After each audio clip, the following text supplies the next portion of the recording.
जैन साथियों, आशा करता हूँ आप सब स्वस्थ होंगे और अपने परिवार की जिम्मेदारी बहुत अच्छे से समझ रहे होंगे। तो आज की इस वीडियो में हम बात करने वाले हैं यूपीएससी भर्ती परीक्षा 2025 जिसमें 4543 पद थे। उसका जैसा कि आपने न्यूज़पेपर कटिंग वगैरह में देख ही लिया होगा कि मई के फर्स्ट वीक में चांसेस हैं कि उसमें हमारा डीपीएसटी जो है स्टार्ट हो जाए। तो उसके लिए जहाँ तक लास्ट अप्रैल में मतलब लास्ट वीक ऑफ अप्रैल में आपका जो डीवीपीएसटी का रिजल्ट है वो आ जाएगा। तो जिन लोगों के मन में भी इस बात को लेकर डाउट है कि सर हमारा कट ऑफ अभी तक हमें पता नहीं चला है और हमारा यूपीएसआई का डीवीपीएसटी फर्स्ट में है तो हम तैयारी करें उसकी या ना करें, तो यकीन मानिए आपको भी अपने अंदर पता होगा कि हमारा कितना मतलब स्कोर है जिससे हम डीवीपीएसटी में पहुंच सकते हैं या नहीं पहुंच सकते हैं। और रही बात मेरी, तो मैं अभी कट ऑफ के बारे में कुछ भी नहीं बोलना चाहूँगा क्योंकि इसमें कन्फ्यूज़न बहुत है। सभी बच्चे अपना जो एग्जैक्ट स्कोर है उससे एक तो ज़्यादा बता रहे हैं, मतलब ऑफलाइन एग्जाम हुआ है तो कोई भी क्लियरेंस नहीं है और ना ही बच्चे इतने सीधे भी नहीं है आप लोग कि मतलब अपना एग्जैक्ट जो स्कोर है वो बता देंगे। हो सकता है कि आपने अपने दोस्त का सुन लिया 140 तो आपने अपना 142 बता दिया, या अपने दोस्त का 135 सुना तो आपने अपना 138 बता दिया, मतलब दोस्त से आपका कम तो होगा ही नहीं। तो और दूसरी बात, एग्जाम मैंने पहले ही बताया ऑफलाइन हुआ है, जिसका डाटा उसी के पास है। गोले भरने में चांसेस मतलब रहते हैं कि हमारे गोले गलत हो जाएँ, गोले भरते समय। और चांसेस ये भी रहते हैं कि हमने जो लास्ट में 10 से 15 क्वेश्चन ऐसे होते हैं जो हम तुक्के लगा के आते हैं, हमसे पूरे पेपर में नहीं बनते हैं। उसमें जो हम लास्ट में गोले भरते हैं, हमें घर आके लगता है कि हाँ, हमने यही भरा था, हमने यही भरा था। और उसमें जनरली ऐसा नहीं होता है, कुछ हम ऐसे भी भर के आते हैं, तो हम खुद से भी झूठ बोल रहे होते हैं, ये आपको पता ही होगा। तो आप में से जिनको लगता है कि आपका डीपीएसटी में मतलब नंबर नहीं आएगा, आपको पूरा कॉन्फिडेंस है इस बात का कि मेरा डीपीएसटी में नहीं होगा, तो आपकी जो आने वाली वैकेंसी है, जैसे कि अभी यूपी कांस्टेबल की जिसका जून 8 और 9 10 जून को होना है, जिसका एग्ज़ाम, तो आप उस एग्ज़ाम की तैयारी में लग सकते हैं। या फिर जैसे हमारे सीएम सर ने जो अनाउंस किया है 81 ईयर वैकेंसी को, 81 ईयर में जहाँ तक मेरा अनुमान है कि ये जो हमारी जो भर्तियाँ चल रही हैं 2-3 यूपीएसआई, यूपी कांस्टेबल की और जो स्टेनो वाली, उसमें मिला के लगभग 40,000 पद इसी के होंगे और जो 81,000 में से बचे हुए 40,000 पद हैं उनके आने की पूरी संभावना है। एटलीस्ट हमें हो सकता है फॉर्म और एग्जाम भी देखने को मिल सकता है चुनाव से पहले। हमारी जो मतलब जो तैयारियां हैं उसी लेवल की हैं कि शायद ऐसा चांसेस है कि मतलब हमारा एटलीस्ट एग्जाम फॉर्म तो भर ही जाएंगे और हो सकता है कि जो अगली भर्ती है उसका एग्जाम भी चुनाव की डेट से पहले आ जाए। और यकीन मानिए जिन लोगों के मन में डाउट है कि सर हमारा 350 प्लस कट ऑफ जाएगा, यूपीएसआई का जितनी भी वीडियो चल रही हैं यूट्यूब पे आपने तमाम देखी होंगी, इतना तो कह सकता हूँ कि हाँ, पिछली वैकेंसी से इस बार वैकेंसी आधी है, तो जो पिछला कट ऑफ था, जैसे जो यूपीएसटी का पिछला जनरल का कट ऑफ 302 303 के बीच था, हो सकता है उससे मतलब बढ़ के ही मिलेगा, 10 से 15 क्वेश्चन बढ़ के मिलेगा, पर इतना नहीं जाएगा जितना मेरा अनुमान है। तो बाकी जो भी होगा कट ऑफ के आने के बाद पता चल ही जाएगा। लेकिन अगर आपको थोड़ा भी लगता है कि आपका डीपीएसटी में नंबर आ जाएगा, तो ये वीडियो आपको लास्ट तक जरूर देखनी चाहिए क्योंकि हम इस वीडियो में जो भी हमारे डॉक्यूमेंट हैं, क्या क्या हमें ले जाने हैं उसके बारे में बात करेंगे और जो भी हमारे मन में डाउट आते हैं उसके बारे में हम बात करने वाले हैं।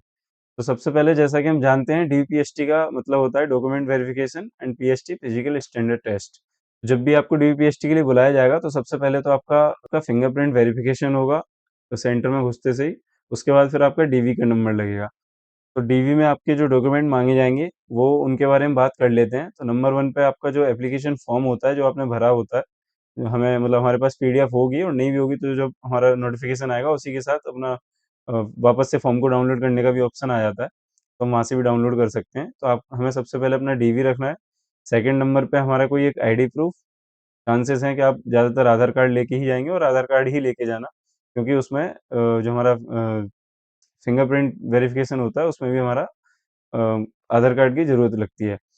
तीसरे नंबर पे कम से कम आप 4 फ़ोटो लेके जाइए या हो सके तो 6 फ़ोटो ले जाइए। 1-2 हो सकता है भरते समय गोंद वगैरह एक्स्ट्रा लग जाए फ़ॉर्म पे, तो हो सकता है मतलब हमारा फ़ोटो खराब हो जाए, इसलिए आप कम से कम 4 से 6 फ़ोटो तो रख के ले जाइए।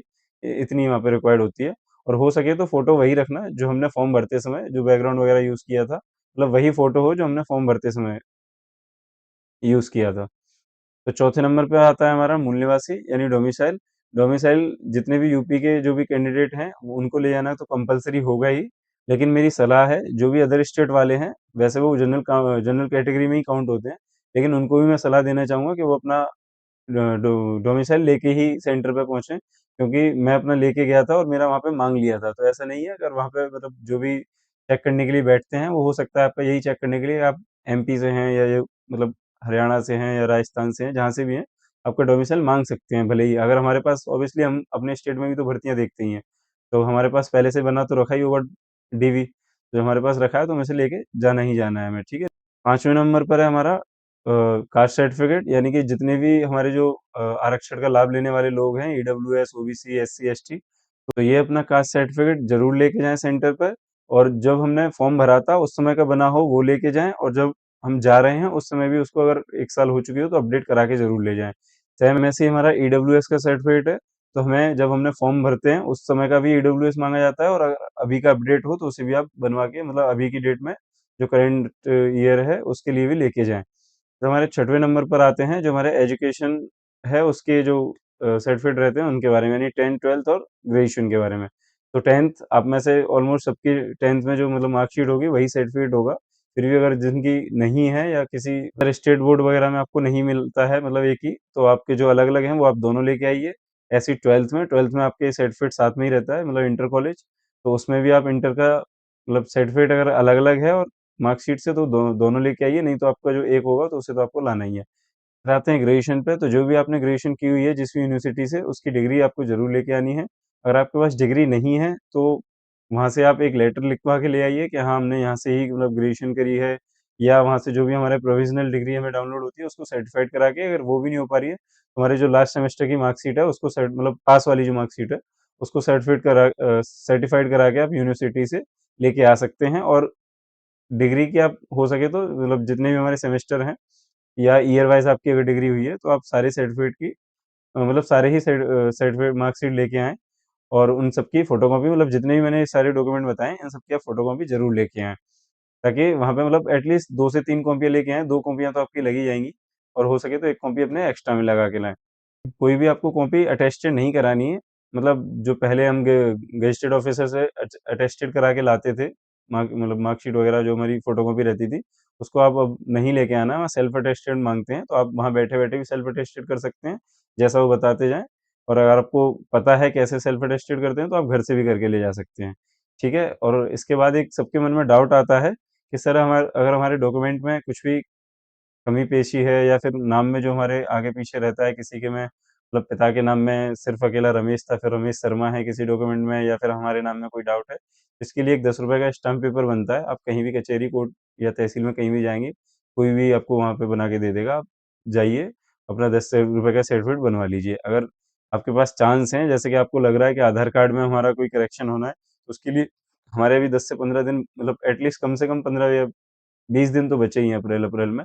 तो आप इस 20 दिन में अपना जो भी अपडेट अगर हो सकता है तो उसे अपडेट करवा लें, और अगर नहीं हो सकता है तो फिर अपना लास्ट टाइम पे अपना तो 10 रुपए के स्टाम्प पेपर पे अपना शपथ पत्र बनवा के जरूर ले जाएं। फिर इसके बाद जब आपका डॉक्यूमेंट वेरिफिकेशन कंप्लीट हो जाएगा, फिर आपको भेजा जाएगा पीएसटी के लिए, यानी कि फिजिकल स्टैंडर्ड टेस्ट के लिए। जैसा हमें पता ही है, सिर्फ वहाँ पे हमारी ना तो रनिंग होगी, ना ही हमारे मेडिकल से संबंधित कोई भी मतलब टेस्ट होंगे। सिर्फ हमारा जो स्टैंडर्ड टेस्ट होता है, यानी कि हाइट और चेस्ट होती है, उसको नापा जाता है। तो हाइट जैसा कि हमें मालूम है, जनरल मतलब मेल के लिए, जनरल ओबीसी और एससी के लिए 168 मांगी गई है, तो 168 ही आपको मतलब मिनिमम होनी चाहिए। इससे ऊपर आपकी कितनी भी हो वहाँ एक्सेप्टेबल है, बट 168 से नीचे नहीं मानी जाएगी। और जो एसटी वाले हमारे स्टूडेंट हैं उनके लिए 160 मांगी जाती है। ऐसे जो फीमेल हैं जनरल ओबीसी एससी, उनकी हाइट 152 सेंटीमीटर, और जो एसटी से फीमेल कैंडिडेट हैं उनकी 147 यानी 147 सेंटीमीटर मांगी जाती है।